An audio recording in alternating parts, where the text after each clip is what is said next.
മാന്യപ്രേക്ഷകർക്ക് എൻ്റെ പ്രണാമം. ഒരു കാലത്ത് കേരളത്തിലെ പത്രങ്ങളും മറ്റു മാധ്യമങ്ങളും സാധാരണക്കാരായ ജനങ്ങളും ഒരു പരിധിവരെ ഭരണപക്ഷത്തും പ്രതിപക്ഷത്തുമുള്ള എല്ലാ രാഷ്ട്രീയക്കാരും ശ്രീ A.K. ആന്റണിയെ ബഹുമാനിച്ചിരുന്നു, ആദരിച്ചിരുന്നു, കുറെയെല്ലാം ആരാധിച്ചുമിരുന്നു. ഒന്ന്, കൈക്കൂലിയും അഴിമതിയും സ്വജനപക്ഷപാതവുമില്ലാത്ത ആള്. രണ്ട്, നിഷ്പക്ഷമായിട്ട് കാര്യങ്ങൾ പറയുന്ന ആള്. മൂന്ന്, ഭൂരിപക്ഷത്തിന്റെ അവകാശ ന്യൂനപക്ഷം ഇല്ലാതെയാക്കരുത് എന്നിപ്രകാരമുള്ള സന്ദേശങ്ങൾ ഇടയ്ക്കെങ്കിലും നൽകുന്ന ആള്. ഇങ്ങനെയെല്ലാമുള്ള നല്ല പേരുകള് ഉള്ളൊരു വ്യക്തിയായിരുന്നു, നെയിം ആൻഡ് ഫെയിം ഉള്ള വ്യക്തിയായിരുന്നു A.K. ആന്റണി. പക്ഷേ കുറെ കഴിഞ്ഞ് സോണിയാഗാന്ധിയുടെയും രാഹുൽ ഗാന്ധിയുടെയൊക്കെ ഭക്തനായപ്പോഴും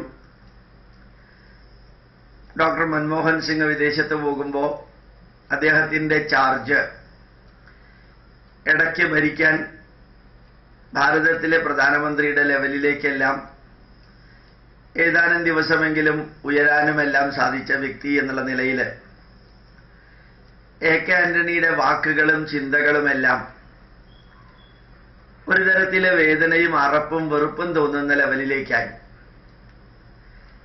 അങ്ങനെ അദ്ദേഹം ഈ അടുത്ത കാലത്ത് പറയുകയുണ്ടായി, നിരന്തരം പറഞ്ഞു, കമ്മ്യൂണിസ്റ്റുകാർ പോലും പറയാത്ത രീതിയിൽ അദ്ദേഹം പറയുകയുണ്ടായി, രാജഗോപാൽ ഉൾപ്പെടെ ഒരു BJP കാരനെയും നിയമസഭ കാണിക്കില്ല.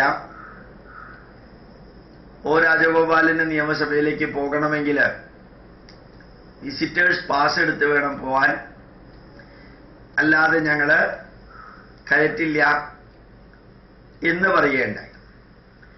ഒരു ധാർഷ്ട്യത്തോടുകൂടിയ അസഹിഷ്ണുതയുടെ ഇൻടോളറൻസിന്റെ പര്യായമായി മാറിയ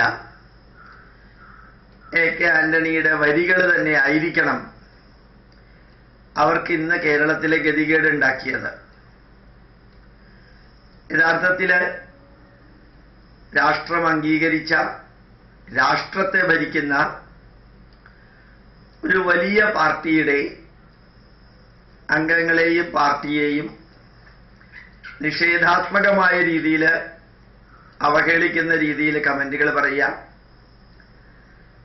ഏതായാലും സിഖുകാരെ കോൺഗ്രസുകാര് കുഴിച്ചു മൂടിയ അത്രയും ഒന്നും മറ്റു പാർട്ടിക്കാർ ചെയ്തിട്ടില്ല.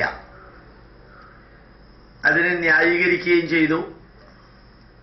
സുഭാഷ് ചന്ദ്രബോസിനെ തമസ്കരിച്ചു.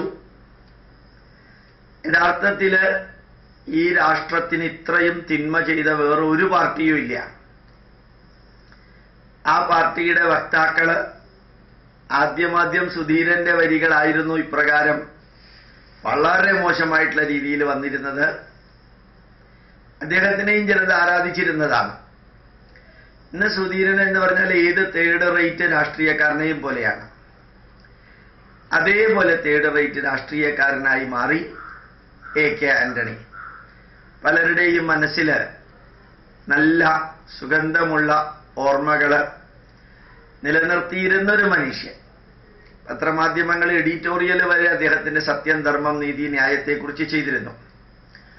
ഒരു പക്ഷേ നമ്മുടെ പ്രതിരോധ വകുപ്പ്, ഭാരതത്തിലെ ഡിഫൻസ് വകുപ്പ് ഒന്ന് അടിമുടി പരിശോധിക്കുകയാണെങ്കിൽ ഈ മനുഷ്യന്റെ ഭരണകാലത്ത്, പിന്നെ മുലായം സിംഗിന്റെ ഭരണകാലത്തുമാണ് നമ്മുടെ പ്രതിരോധ വകുപ്പ് തകർന്ന് വയലില് കൃഷി ചെയ്യാൻ പോലും പറ്റാത്ത വിധത്തിൽ അയോഗ്യരായി മാറിയത്.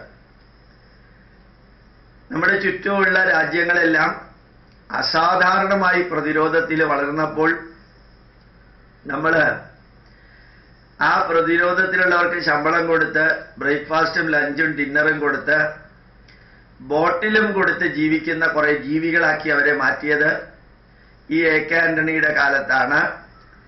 അദ്ദേഹത്തിന് സമയം കിട്ടുമ്പോൾ ഡിഫൻസ് ഹോസ്പിറ്റലിൽ സ്വന്തം സർജറിയും പൈസ കൊടുക്കാതെ നടത്തി. അവിടെയും ഉപയോഗിക്കാനുള്ളത് മറ്റേത് രാഷ്ട്രീയക്കാരനെ പോലെ ഉപയോഗിച്ച് ഒരു രാഷ്ട്രത്തെ മുഴുവനും ഇറ്റലിക്കാരിക്ക് അടിയറ വെച്ച് ആ രാഷ്ട്രത്തിന് നേരെ ഏതെങ്കിലും വിധത്തിൽ ചുറ്റുപാടുന്ന അക്രമം ഉണ്ടായാൽ അത് തിരിച്ചൊരു വെടിവെക്കാൻ പോലും പറ്റുന്ന വിധത്തിലുള്ള ആയുധങ്ങൾ കയ്യിലില്ലാതെ പിടഞ്ഞു വീണ് മരിക്കേണ്ടി വരുന്ന ഒരു ഡിഫൻസ് സിസ്റ്റത്തെ ഉണ്ടാക്കിയതും ഇതേ മനുഷ്യനാണ്.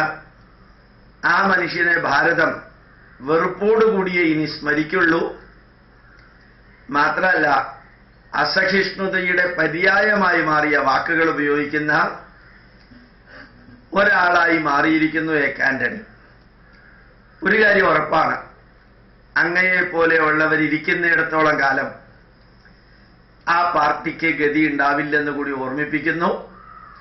അല്ലെങ്കിൽ അങ്ങയെ പോലെയുള്ളവരുടെ വീക്ഷണം മാറാത്തിടത്തോളം കാലം ആ പാർട്ടി ഇന്നത്തേതിൽ നിന്ന് ഇനിയും കുലം കുത്തിയായിരിക്കും താഴുന്നതെന്ന് കൂടി ഓർമ്മിപ്പിക്കുന്നു. പ്രണാമം.